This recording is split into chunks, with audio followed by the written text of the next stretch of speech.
booties for black girl nerds.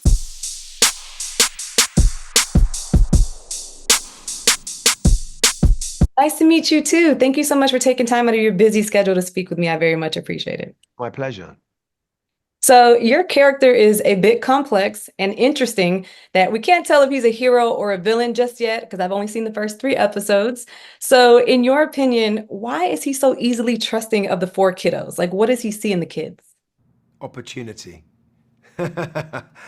Opportunity to um, take advantage or opportunity?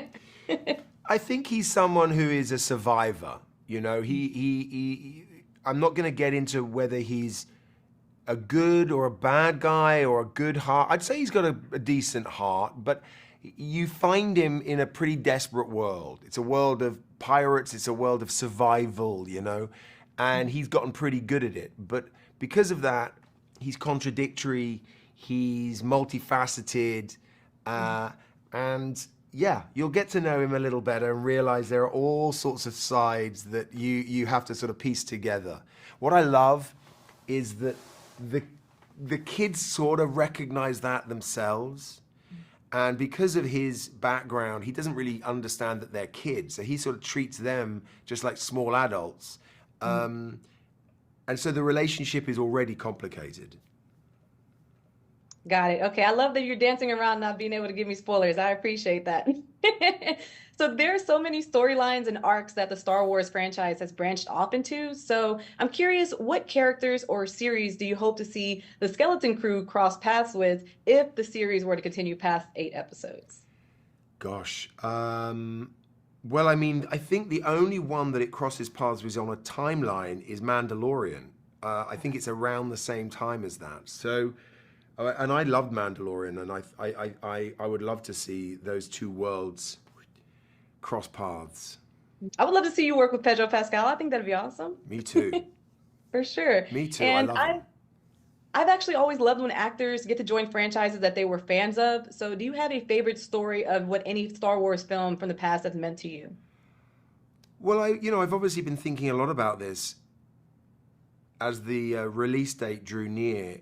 You know, my experience of Star Wars wasn't just discovering this film, this universe, but was really formative in my experience of cinema because I was like seven, six, seven, something like that, 6, 7, 8, when I saw the first one in the cinema, taken by my parents, my big sister, and I'd probably seen animated Disney movies before that, and suddenly there's Star Wars.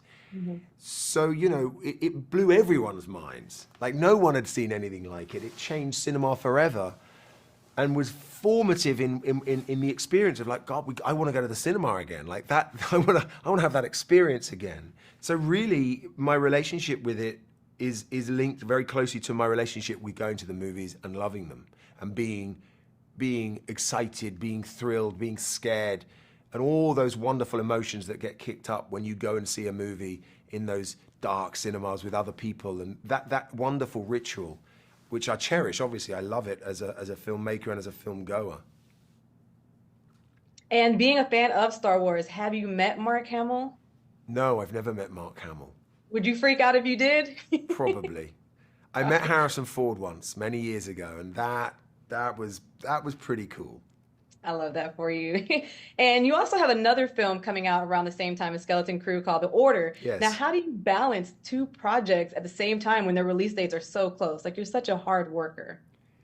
Um, they're very different types of material. And what is always unusual, which most people don't know, is that, of course, when films or series go into post-production, there can be all sorts of timings and delays. But the post-production for this was delayed because of the strike that occurred, which meant they couldn't keep editing and doing the special effects. And the order which I made after this suddenly caught up with its release date. So anyway, it suddenly, yeah, they're coming out at the same time. They're very different films, different subject matters for different audiences. But I love that aspect of my job. I love to be able to make low budget independent movies. I love working on big franchises, and it's balancing of my two curiosities, I suppose. And speaking of curiosity, I actually feel like I'm pretty well versed on your career, and I feel like I can't think of another picture that you've done that has this type of like, I guess, I don't want to say CGI, but like this big crafted set. So can you talk to me about like walking onto like this set and what that experience was like? It was the first time I ever worked on a volume set, and it was unique, really remarkable. Because in the blink of an eye, you can go from a crowded, cluttered spaceport to a moon surface. Hmm. And whereas before I've made many films using blue screen and green screen and gray screen and all of the different screens that they evolved, but never one where you are standing on the surface of a moon, where you've got the sand and the boulders and the dust around you. But the perspective then continues as far as the eye can see. There's an amazing shot, I think, in number 3 with that moon, and we walk across. That was there for real. We were walking on that, and there was this moon in great detail with stars flying by, and it makes the experience for the actor very, very real, and it's a beautiful thing to behold. Yeah, I'm big on visuals. That's why I thought when I was watching this, I was like, oh, this is kind of like a series, but of like reminding me how I felt when I saw Dune. Like just how Great. the beautiful like layout of it. So it's just really beautiful. And on that note, I have to ask, if we're talking about your movies, when can we expect Sherlock Holmes 3? There's so much will on our side wanting to make that happen. Mhm. Robert and his wife Susan are very good friends of mine. I like them so much, and we are whenever we see each other, whenever we are in the same town and we get to be together, we always talk about it. This script has been gone through so many different iterations. There is a new one, and like I said, there is a real will to get it made. That's good enough So for me as a soon, I fan. hope. Soon, I hope. I appreciate that. And last question, in the series you have the Force. If you could use the Force in real life, what would you use it for? I mean, wisely. You'd have to use it wisely to For sure. to protect the innocent. Got it.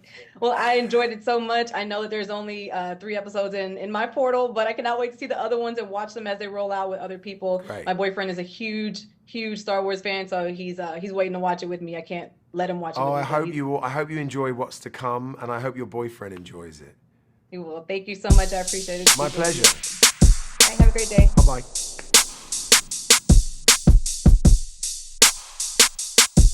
Well, thank you guys so much for taking time to speak with me. I absolutely love the first 3 episodes I got to see. I can't wait to see more, so I'll just You love keep it. it spoiler free. Okay. Yeah. All right. I first want to say a big congratulations to becoming part of one of the biggest franchises of all times, right? Like Thank actors you. actors dream of being part of this franchise, and you guys got to do it at such a young age. So I just want to say congratulations to start this off. So much. Very successful, guys. What can I say? So, Ravi, I'll start with you. Wim actually cracked me up twice because there are 2 times within these 3 episodes, and I don't know how many more times there are, but there are twice where you're like, I didn't do it, and like you did do it. I was very much laughing really hard. Yeah. And Not I want to ask you guys, aside from like, I guess obviously this show is great, but is there any moment that you could take from any Star Wars series or film that stands out as the most memorable moment for you? Ravi, I'll start with you, but I do want to get everyone. Star Wars film? Yeah. Oh gosh. Okay, I'm gonna sound really, what's the word? This is a very common opinion. But I remember my dad showed me the scene where Anakin is in the lava, and he was like getting all burned up, and it was so like creepy. It really caught me off guard, but it was so fun, and I loved Hayden Christensen so much. I think his performance is awesome. Luke Skywalker always stood out to me personally. The first Star Wars movie I watched was A New Hope when I was 5, and it really stood out to me. And I loved all of Luke Skywalker's characteristics and how he represented a hero's journey. I guess you could say that archetype. Have you seen the blooper where he's like, "Oh, I hate you"? Oh, wait, I think I know what you're talking like about. I think I know what you're talking about. My favorite was probably the introduction to Yoda. I think our first scene, like, I like everything about the Force. I love, like, the whole metaphor of it. Even when people text me, like, I have it saying do or do not. There is no try. That's funny. And that was, like, my favorite. And I had that even way before I even got the job. Like, I've always been a fan, but Yoda's definitely my favorite. We actually had an Ewok on set. A real Ewok from the original movies. Kevin. I love Kevin. Oh, yeah. I love Kevin. Wait, sorry. And Kyriana, for you, did you have a memorable moment? Oh my gosh. I feel like it's so hard to choose. Yeah. But like from what sparked my memory when Ryan was talking, I love when Yoda was like riding Luke Skywalker's back. Yeah, like a little that was like piggyback riding. I thought that was so cool. And I also love all the fight scenes, like the crazy lightsaber scenes. There's so many like cool ones to pick out, but I'll just say all. Got it. Sorry. Now, Ryan, Fern is such a boss, and I want to know, is there any actress or actor even that you wanted to like channel their inner attitude and their fierceness? But like her jacket, her attitude, I love that she races speeder bikes. I think that's so cool. And like and like real life, I love riding ATVs, and we shared so much in common, and like there's so much I put into Fern, and I learned more about myself through her, and yeah. Awesome. And Robert, Neil is like, it's a very interesting character, right? We don't really get to see his face. So Yes. How different was your days on set compared to the other cast? Like, did you have to get in a suit, or was it mostly like CGI? So I would wear a camera rig, and I would basically act, do my expressions, and then they would switch me out for a double who was in full costume, named Casey. We love Casey. And she would usually just do kind of, like, she would basically just copy me, like, movement for movement. And, it would basically just be, do my lines, have my thing, boom, and then Casey came in, and then we would do another scene, boom. It would be the never-ending cycle. So you had an easy day. Okay, all right. Got it. And Kyriana, KB is such a tough girl as well. She's just like Fern, and you two are such a good duo. So I'm wondering, what was your initial reaction when you signed on and you had like a bestie on set? It was so nice, and like I love Ryan so much. He's so sweet, and it was like so exciting. Why are you staring at me, buddy? But it's okay. But it was so exciting knowing that I was gonna have a best friend on set, and I feel like it makes set so much more fun knowing that you're going through the same experiences with them. Such a unique experience. And also like being with everybody, like a bunch of kids. A forever bond. We can all relate to a lot of stuff that we like kind of grew up with. Like something will happen, and we'll both stare at each other and be like, I know we know what each other we're in is sync. thinking. And like even in scenes, like we'll have these like looks, and like we'll both like synchronize and like look towards each other. And it wouldn't even be planned. Yeah. Well, y'all's had a lot career of is fun. definitely gonna skyrocket after this. Like, this is definitely gonna really change y'all's lives. So nice thank to see you. you guys in this, because it's just gonna blow up on like some Stranger Things type thing, right? Hopefully. And you guys have Jude Law under y'all's belt now. So I want to know, what other big actors would each of you guys like to work with? Harrison Ford. That's such a good question. I wish I That's a could. really good question. Harrison Ford, in my opinion. Manifesting. Yeah, we're gonna manifest it, guys. You know, my favorite movie is The Departed with Leonardo DiCaprio, and Do you see that? That's oh my gosh, sorry, favorite I don't movie. have my contacts in, so I literally cannot see.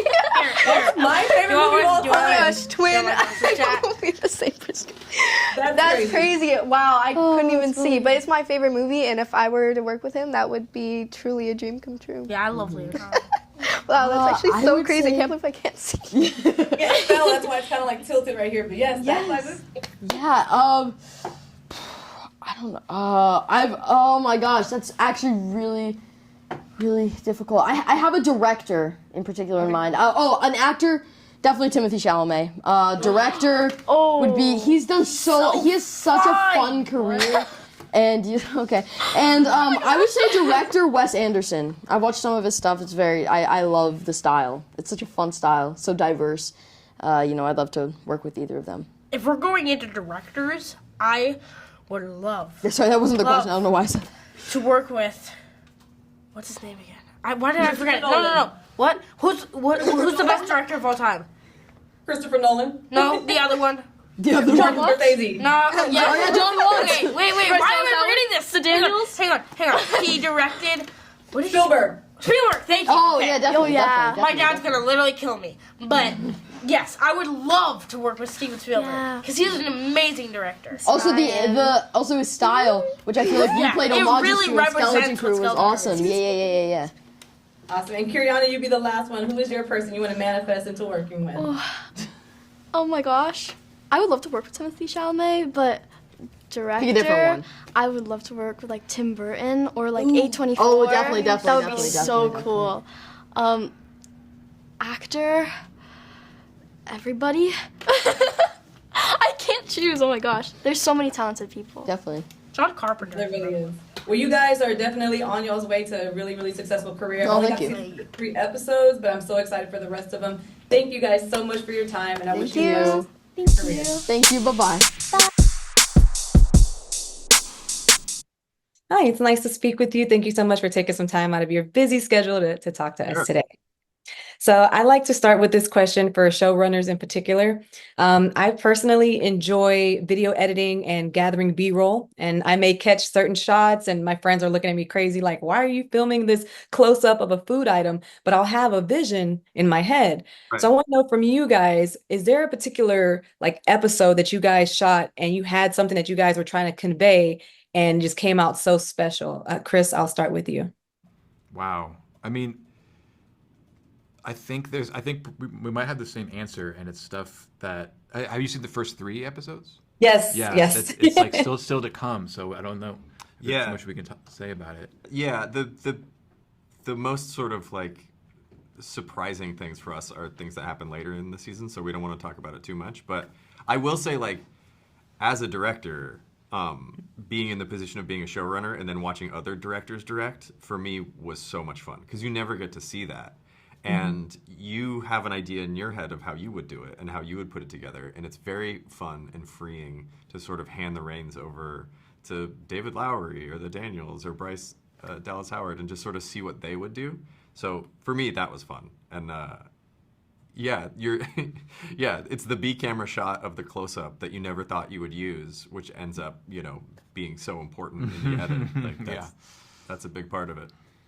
Yeah, I try to tinker around not doing the spoilers because I only got to see the 3 and I was just so excited, so I couldn't wait to see the rest of them. But John, if you could put yourself in the mindset of your young kid version of yourself, like how would he react to being told that you'd one day work on Marvel films and a Star Wars series? I mean, this show in a way is kind of about exactly what I always wanted to happen to me as a kid. Like, I grew up in the middle of nowhere, and me and my friend, like, on the weekend, we just walk through a field in a straight line hoping we would, like, stumble across some sort of amazing adventure. And that's what the show is about. It's about kids that, like, that actually comes true. So I think if anyone told me that I would be making these kinds of stories now, I would be like, finally, I get to go on the adventure that I always wanted to go on as a kid. Nice. And to piggyback off of that, Chris, after you both contributed to Homecoming, how did you guys link back up to do Skeleton Crew? Well, we're just old friends, so we were kind of always doing. Yeah, we've different known each other projects since we together. were like 18, so we're friends. Yeah. We're not just, we don't just work together. Guys, you guys are real life friends. We're Got it. real life friends Yeah. in real life, yeah. Can you I believe love that? Is that believable? I can see it, yeah, for sure. We realized we're And- wearing this the same shirt. Yeah. I do see that, the color coordination. And Don, perhaps one of the most new additions that caught viewers' attention when the trailer dropped was the inclusion of the modern suburbs. So can you talk to me about how that idea was drawn up? Yeah, that was motivated just purely from a story perspective. Like, we knew that we wanted the kids to come from essentially like a middle class planet, and what would that look like? I mean, in Star Wars, we've seen giant cities, we've seen like high, fancy, luxurious worlds, we've seen the low as well, we've seen what that looks like, but we haven't really seen that much of sort of what the middle would look like. Andor has started to explore what sort of like the bureaucracy might look like, and we wanted to do a similar thing and sort of look at what kind of a calm, relatively peaceful neighborhood might look like in Star Wars, and that sort of led us to this this design.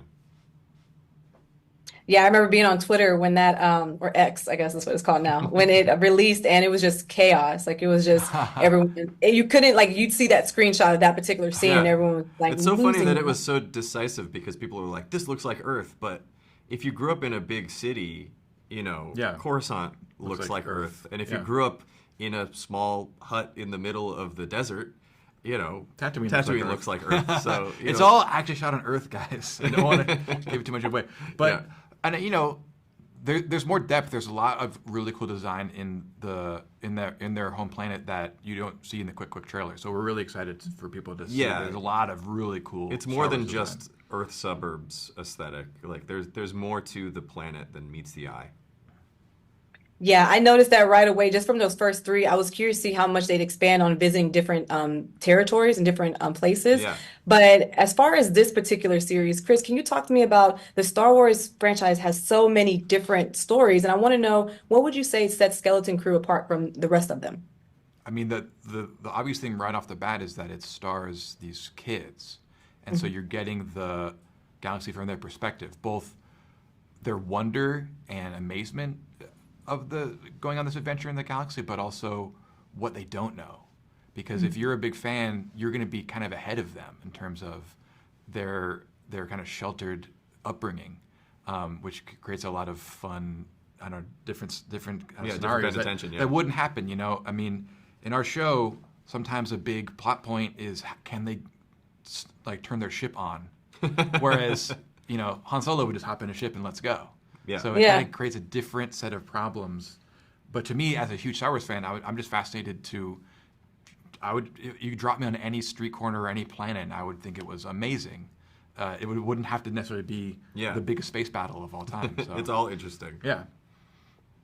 Got it. And to speak on the kids, can you guys talk to me about how it came about to actually cast them in particular? Because they're all so young in their careers, and of course, the legendary Jude Law. Like, how did he come into play here? Well, casting the kids was a really interesting process. I was very fortunate to get to hang out with Richard Donner, who directed The Goonies, like shortly before he died, and he was talking about casting The Goonies, and he said to me that you don't cast kids to play a role, you cast kids because of who they are. And so we had this idea of these four sort of like archetypal characters in our head when we wrote the show, but then when you start the audition process, you have to kind of put that aside, and you're looking for a kid that embodies the spirit of the character that you're thinking of. And so we just like waited until each of our characters walked in the room, and then once they were cast, we would sort of rewrite the show a little bit to be more attuned to who they were as people. So it was like a bit of an organic process, but you know, there's a lot of work, a lot of great kids, and I think we found our little. They all brought a lot to it. Like they all pushed their characters to be more distinct and unique than we could have come up with in our heads. Yeah, yeah. And then you cast someone like Jude Law, who's amazing, who we're so fortunate to have on the show. And then he comes in and he becomes sort of their mentor, like in the show and in real life. You know, they get to see what it's like working with an incredible actor firsthand, what professionalism looks like. Like he would do theater games with them to like make sure they knew their lines and could pick up their cues and hit their marks. Like it was a really great process and just like really satisfying on every level.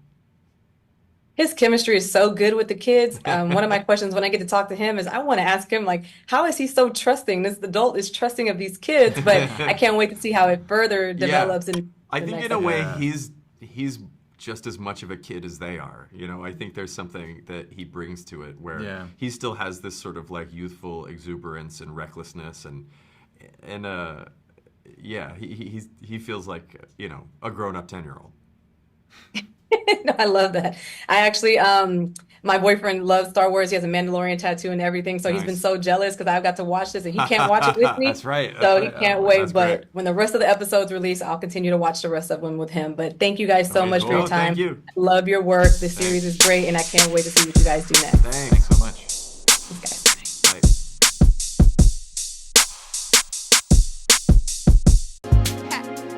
Better shake your booties for black girl nerds. Better shake your booties for black girl nerds.